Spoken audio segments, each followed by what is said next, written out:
I spent 20 years building a life with my wife, working every hour I could to keep our family afloat. Then one night, I saw something through a bar window that made my blood run cold. She was with another man, and the way he touched her told me everything. I didn't confront her. I watched, I waited, and I planned. When I finally left, I made sure she'd never find me. But 7 months later, she did. And what she brought with her changed the game completely. My name is David Cooper. I'm 41 years old, and I've spent the better part of my adult life with grease under my fingernails and the smell of motor oil in my clothes.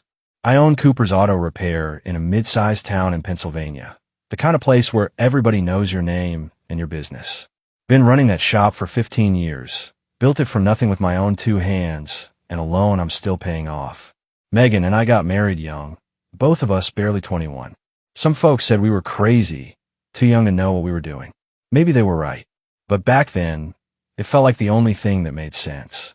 She was beautiful, sharp as a tack, and had this way of making you feel like you were the only person in the room. We had Brandon a year later, then Hannah came along 14 months after that. 2 kids before we hit 23.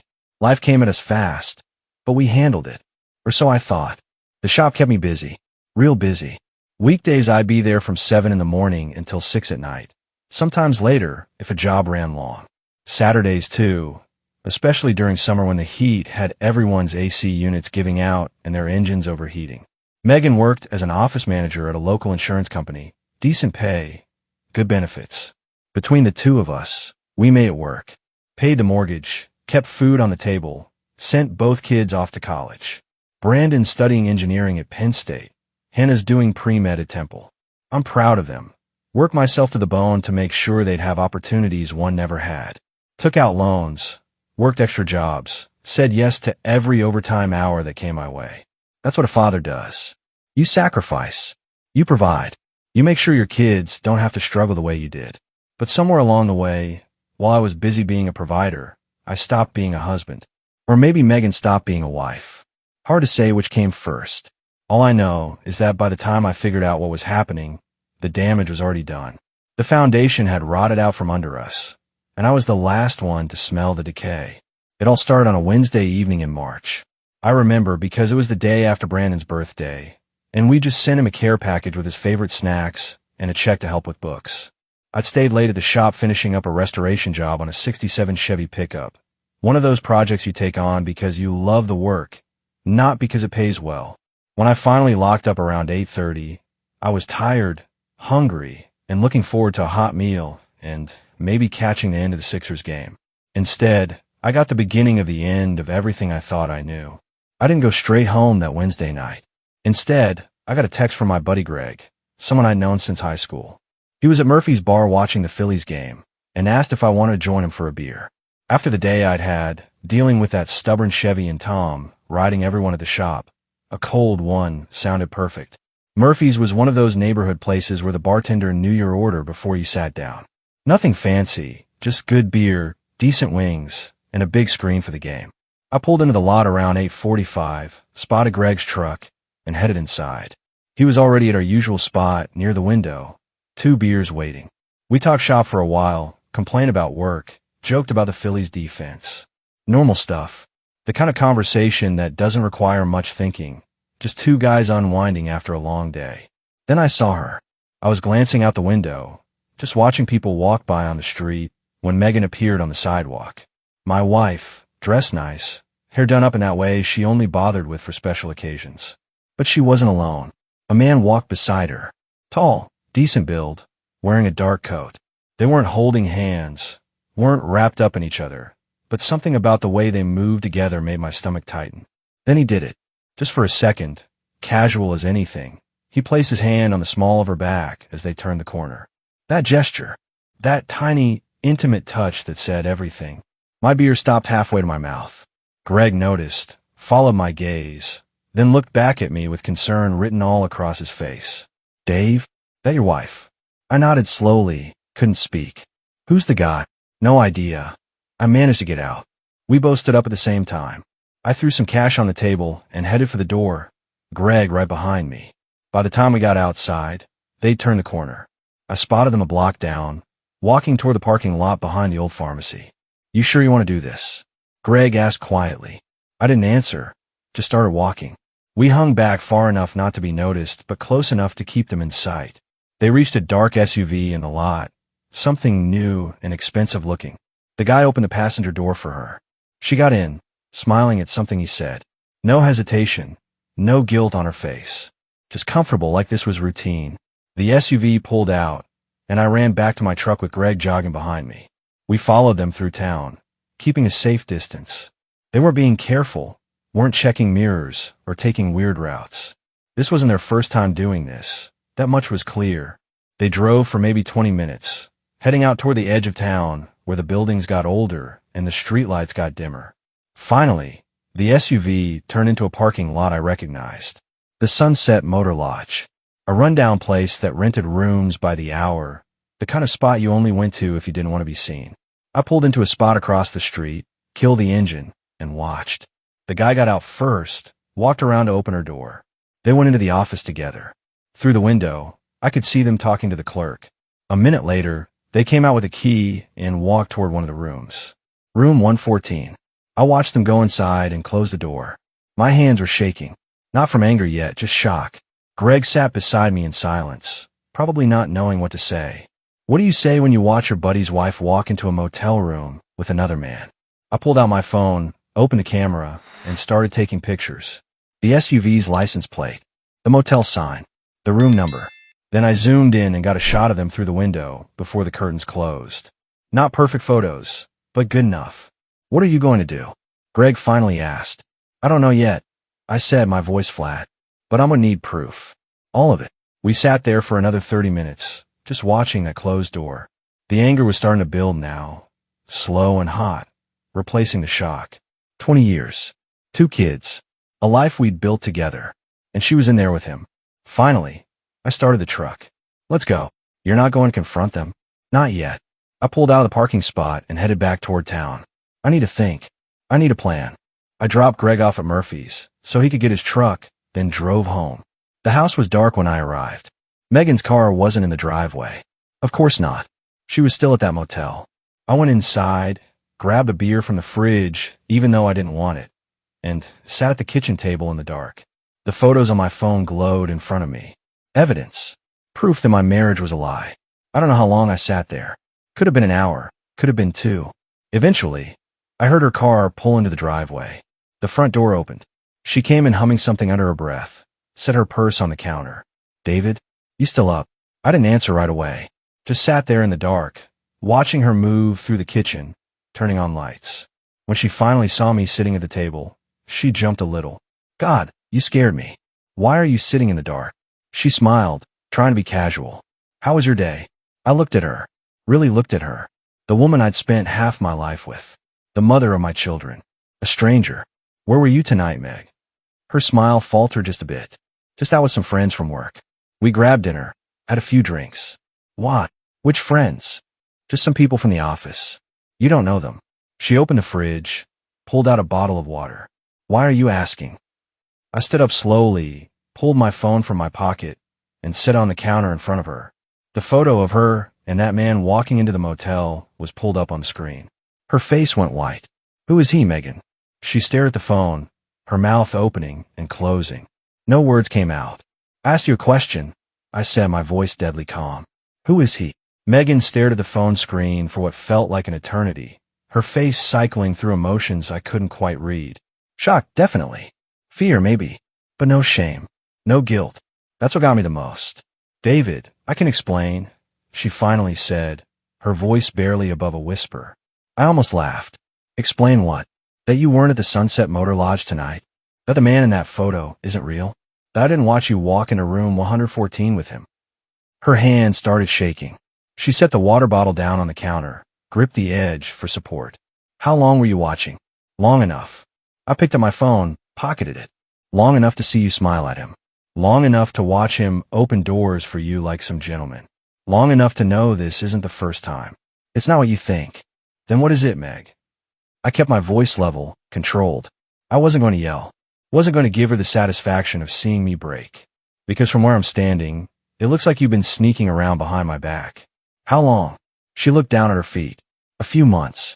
5, maybe. 5 months. The words are like a punch to the gut, but I kept my face neutral. 5 months. While I've been working my tail off at the shop. While I've been sending money to Brandon and Hannah for school. While I've been coming home exhausted every night. You've been with him. You're never here, David. Some fire crept in her voice now, defensive. When's the last time we had a real conversation? When's the last time you asked me about my day and actually listened to the answer? You're married to that shop, not to me. I was working. I said slowly, deliberately. Each word measured. Working to pay for this house. Working to keep our kids in college. Working to keep us afloat. And you repay me by sleeping with some guy at a cheap motel. His name is Kevin, she said quietly. Kevin Walsh. He's a claims adjuster. He comes to our office twice a month for meetings. I don't care what his name is. I moved closer, and she took a step back. I don't care what he does for a living. What I care about is that for 5 months, you've been lying to me. Every single day, you looked me in the eye and lied. Tears started rolling down her cheeks. I didn't mean for it to happen. We started talking, and he just listened to me. He made me feel seen, David. When's the last time you made me feel that way? So this is my fault. The words came out sharper than I intended. I work too much, so that gives you permission to cheat? That's not what I'm saying. Then what are you saying? I grabbed my phone again, pulled up another photo. This one showed her and Kevin in the parking lot of her office building, his arm around her waist. Because these pictures tell me everything I need to know. You're comfortable with him. This is routine for you. She looked at the photo and fresh tears spilled over. I'm sorry. I'm so sorry, David. I made a mistake. A mistake is forgetting to buy milk at the store, Meg. A mistake is being 5 minutes late. I gesture at the phone. This is a choice. You chose him over me. Over us. Over 20 years of marriage. Please, she whispered. Please, can we just talk about this? Can we try to work through it? I looked at her, this woman I'd spent half my life with, and felt nothing. No love, no anger, just a cold, hollow emptiness where my heart used to be. No, I said quietly. We can't work through this. You destroyed that possibility the moment you walked into that motel room with him. I headed toward the stairs. I need to think. You're sleeping in the guest room tonight. Tomorrow, we figure out what comes next. David, wait. Guest room, Megan. Now. She opened her mouth to argue, but something in my expression stopped her. She grabbed her phone from the counter and walked toward the guest room, shoulders shaking with silent sobs. I went upstairs to our bedroom, closed the door, and sat on the edge of the bed. The photos on my phone glowed in the darkness. Evidence of betrayal. Proof that everything I believed in was a lie. I didn't sleep that night. Just sat there thinking about the next 20 years of my life and how different they were going to look from the last 20. By the time the sun came up, I knew what I had to do. I took the next day off work, called my foreman, Tommy, and told him I had a family emergency. He'd been with me since I opened the shop, knew better than to ask questions. Said he'd handle things and hung up. I spent that morning sitting in my truck in the parking lot of a McDonald's 3 blocks from my house, nursing a coffee and trying to think straight. Everything I thought I knew had been turned upside down in the span of 24 hours. My marriage was a lie. The woman I trusted implicitly had been betraying me for months. And I had no idea what to do next. That's when I remembered something. A guy I knew from high school, Bobby Sinclair. We played football together, ran in the same circles. After graduation, he'd gone into private investigation work. Divorce cases, mostly. Background checks. Surveillance. The kind of work that required discretion and a willingness to see people at their worst. I pulled up his website on my phone. Sinclair Investigations. Professional, confidential service. I dialed the number. Bobby answered on the second ring. Sinclair Investigations. Bobby, it's David Cooper. From school. Cooper. His voice warmed immediately. Man, it's been years. How you been? Been better, I admitted. Listen, I need your help. Professional help.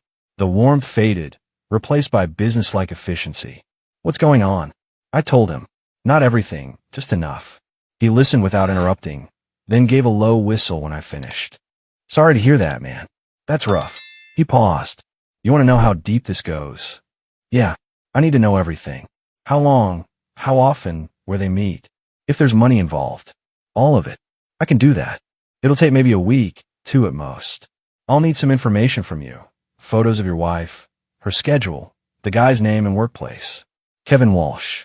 Claims adjuster. Works for the same insurance company as her. I can get you everything else. Good.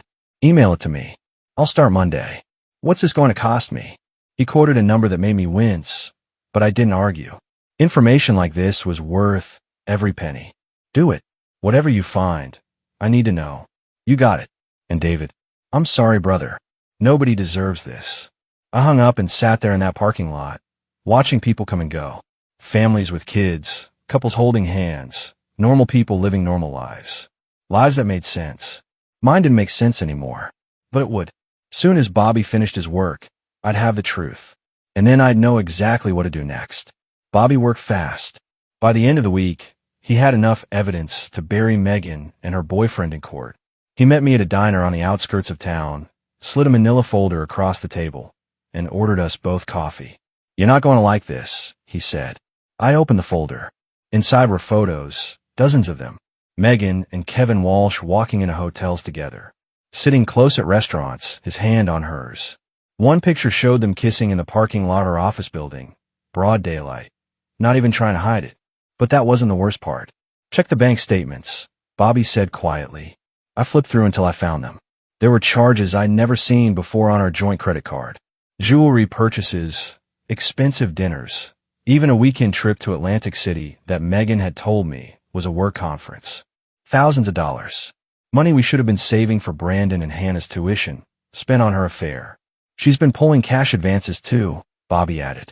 Small amounts. Nothing that would trigger alerts. But it adds up. I'm estimating she's funneled close to $8,000 over the last 5 months.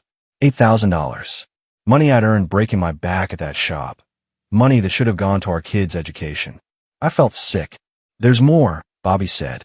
He pulled out another set of documents. I did some digging on Walsh. Turns out this isn't his first rodeo. He's been divorced twice already, both times because of infidelity. Your wife knew what she was getting into. I closed the folder, pushed it away. That's enough. You want to keep digging? No. This is plenty. I looked at Bobby. Thanks, man. I owe you. Just take care of yourself, David. He stood, dropped a 20 on the table for the coffee. And get yourself a good lawyer. That afternoon, I went to see Andrew Pierce, a divorce attorney with a reputation for playing hardball. He looked through Bobby's folder, made a few notes, and leaned back in his chair. This is solid evidence, he said.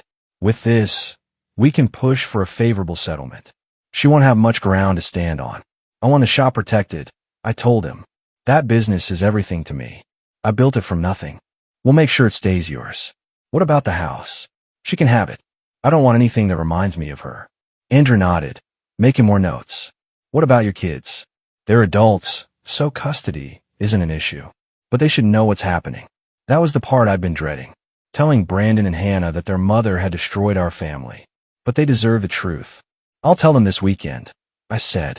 They're both coming home for spring break. Good. Keep me updated. Andrew handed me a business card.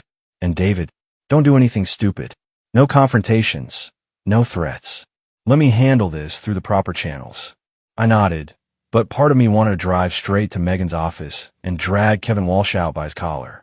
Instead, I went home, packed a bag, and checked into a motel across town. I was done living under the same roof as a liar. Spring break arrived, and with it came my kids. Brandon got home first, pulling into the driveway in his beat-up Honda on a Friday afternoon. Hannah's train came in that evening. I picked her up at the station, and we drove to a restaurant downtown, neutral territory where we could talk. They sat across from me in the booth, both of them looking confused and worried. Brandon folded his hands on the table. Hannah fidgeted with her napkin. Dad, what's going on? Brandon asked. Mom's been calling us nonstop, but she won't say why. I took a breath. No easy way to do this. Your mother and I are getting divorced. She's been having an affair with a man from her work for the past 5 months. Hannah's hand went to her mouth. Brandon's jaw tightened. I found out 2 weeks ago. I continued. I've hired a lawyer, gathered evidence, and filed for divorce. The paperwork's already been served. Oh my God, Hannah whispered. Dad, I'm so sorry. Who is he? Brandon's voice was ice. His name's Kevin Walsh. Claims adjuster at her company. But that doesn't matter. What matters is that I'm handling it. And I need you both to know that this isn't your fault. None of this is your fault. Brandon shook his head slowly. I can't believe she'd do this to you. To us. She made her choice, I said. Now I'm making mine. I'm leaving kids. Not just the house. I'm leaving town. They both stared at me. What do you mean? Hannah asked. I've got a buddy in Montana, runs a restoration shop out there. He's been asking me to come work with him for years. I'm taking him up on it. I can't stay here, not with all these reminders. When? Brandon asked. 2 weeks. I'm tying up loose ends with the business, selling my share to Tommy. He's been wanting to buy me out anyway. Hannah started crying. But we won't see you. You'll see me plenty. You can visit during breaks, summers. And I'll come back for important things, graduations, weddings, all that. But I need distance from her. We talked for another hour. By the end, they understood. They didn't like it, but they understood. Brandon even said he'd help me pack. The next 2 weeks were a blur. I sold my stake in Cooper's auto repair to Tommy for a fair price, enough to start fresh out west. Closed out bank accounts, transferred assets, made sure everything was documented and legal. Packed what I wanted to keep and donated the rest. Megan tried to stop me. Showed up at the shop one afternoon, begging me to reconsider. David, please. We can fix this. I'll end it with Kevin. I'll do whatever it takes. I didn't even look up from the transmission. I was rebuilding. Too late for that. Our kids need you here. Our kids are adults. They'll be fine. I need you here, she said, her voice breaking.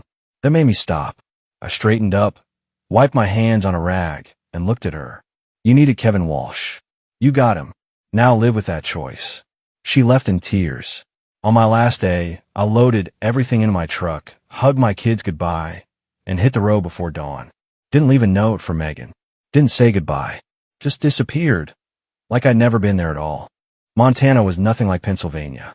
Wide open spaces, mountains in the distance, air so clean it almost hurt to breathe. My buddy Jake ran his restoration shop outside Billings, specializing in classic trucks and farm equipment. The work was good, honest, and kept my hands busy enough that I didn't have time to think about what I'd left behind. I rented a small cabin about 10 miles from the shop, 1 bedroom with a wood stove and a porch that looked out over rolling hills. It was quiet, peaceful, everything my old life wasn't. Jake didn't ask too many questions, just put me to work and paid me fair. The crew was small, 3 guys including me, and they respected a man's privacy.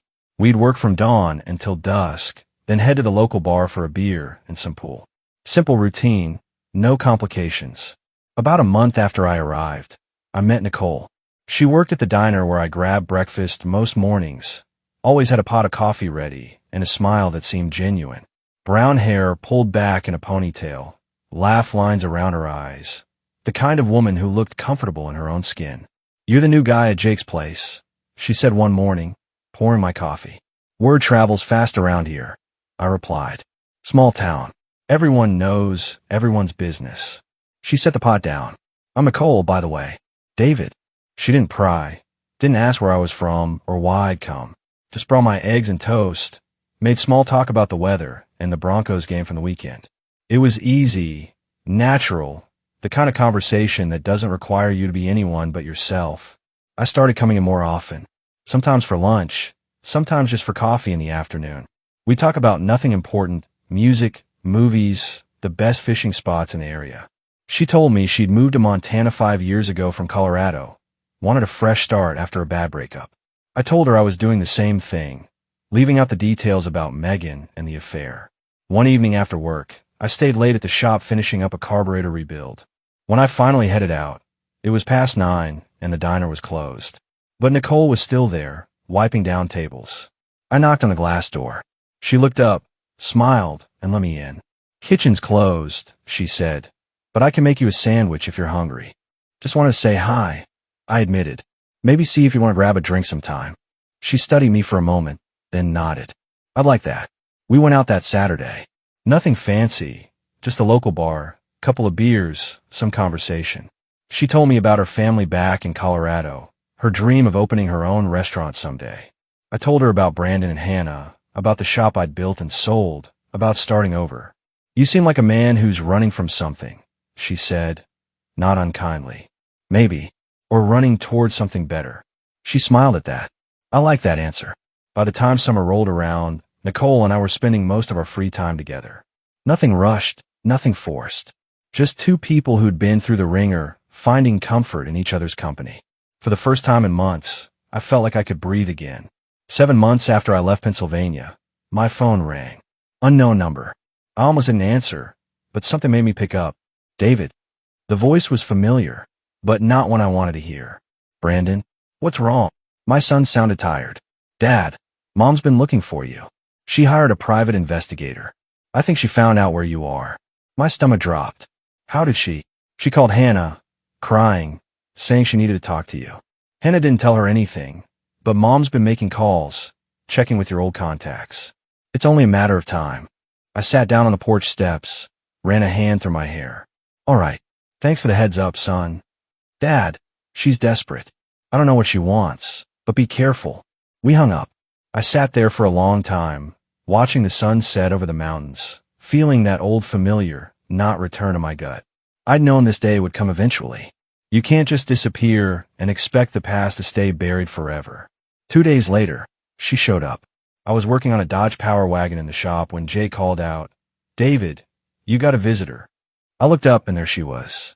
Megan, standing in the doorway of the shop, looking thinner than I remembered. Older, worn down.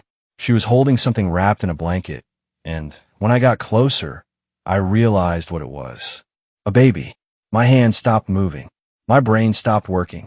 I just stood there, staring at her and that infant in her arms, trying to make sense of what I was seeing. Hello, David, Megan said quietly. Her voice shook. We need to talk. I set down my wrench, wiped my hands on a rag. Jake, I'm taking a break. We walked outside, away from the shop, toward my truck. The baby was sleeping, tiny face peaceful and unaware. I didn't want to ask, but I had to know. Whose is it? Megan's eyes filled with tears. Yours. His name is Matthew. He's 3 months old. I shook my head slowly. No, that's not possible. We haven't been together in over a year. I was pregnant when you left, she insisted. I didn't know until after you were gone. I tried to find you, but you disappeared. David, please, he's your son. I looked at her, really looked at her, and saw something in her eyes I'd seen before. Desperation. The same look she'd had when I caught her with Kevin's emails open on her laptop. You're lying, I said flatly. I'm not. I have the birth certificate. Your name is on it. Then you forged it. I took a step back. That baby isn't mine, Megan. The timeline doesn't work. Please, she whispered. Please, David. Kevin left me when he found out I was pregnant. I have no one. No money. I need help. And there it was. The truth, laid bare. She wasn't here because she loved me or because that baby was mine. She was here because she'd burned every other bridge, and I was her last option. Get a paternity test, I said coldly. Bring me proof, and then we'll talk. I can't afford. Not my problem. I turned and walked back toward the shop. Go home, Megan. Megan didn't leave Montana right away. She checked into a motel in town, kept calling me, leaving voicemails begging me to reconsider. I didn't answer. Instead, I contacted my lawyer back in Pennsylvania, explained the situation, and had him file for a court-ordered paternity test. 3 days later, I got a call from a number I didn't recognize. When I answered, a woman's voice came through, hesitant and apologetic. Mr. Cooper? My name is Janet Riley. I'm a nurse at Mercy Hospital in Harrisburg. I need to talk to you about something important. My grip tightened on the phone. I'm listening.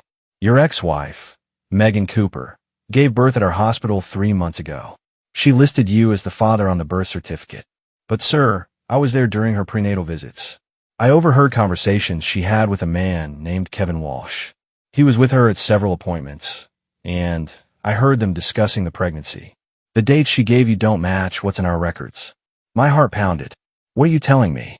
I'm telling you that baby isn't yours, Janet said quietly.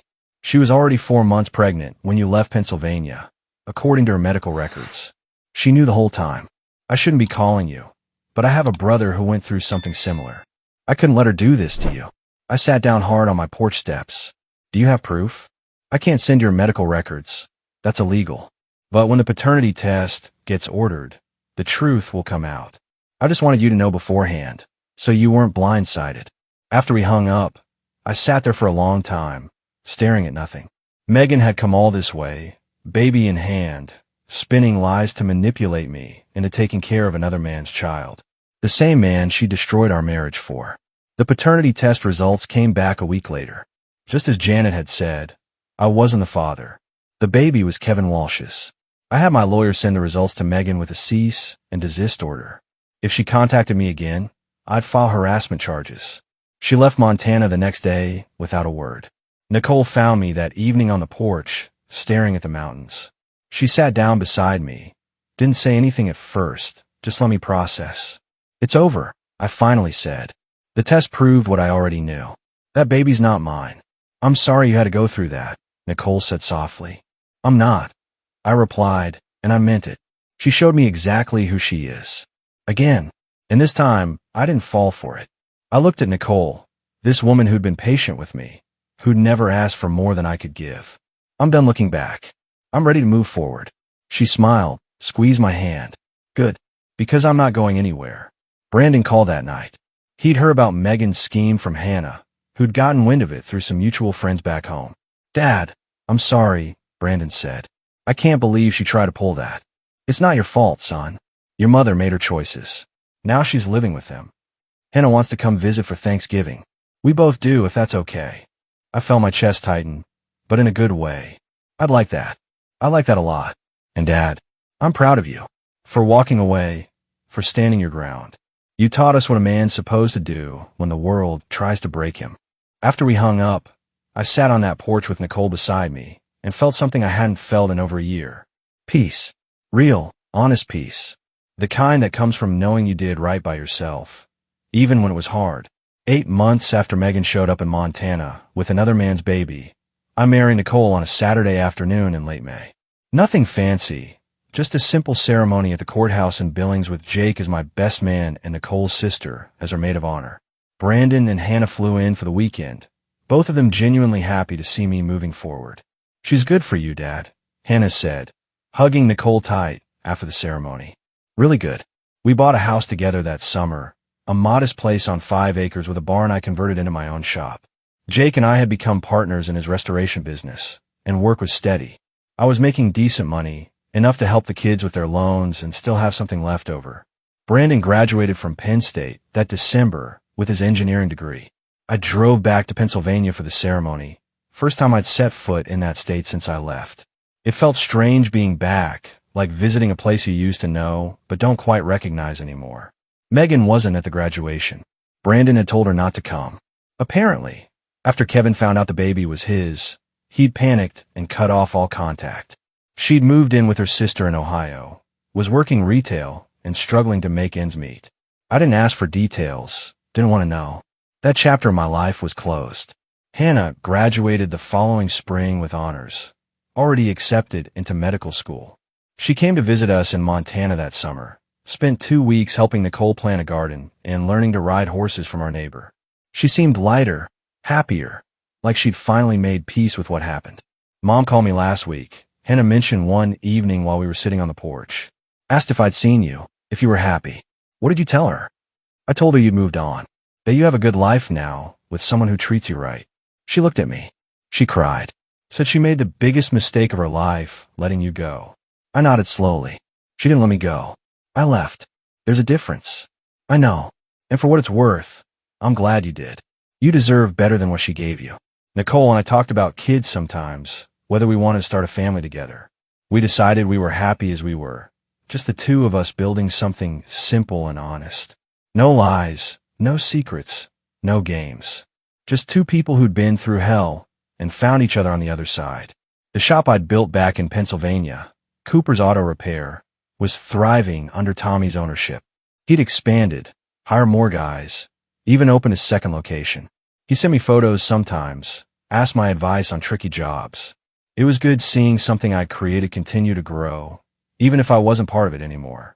I never heard from Megan again after that paternity test. The divorce was finalized.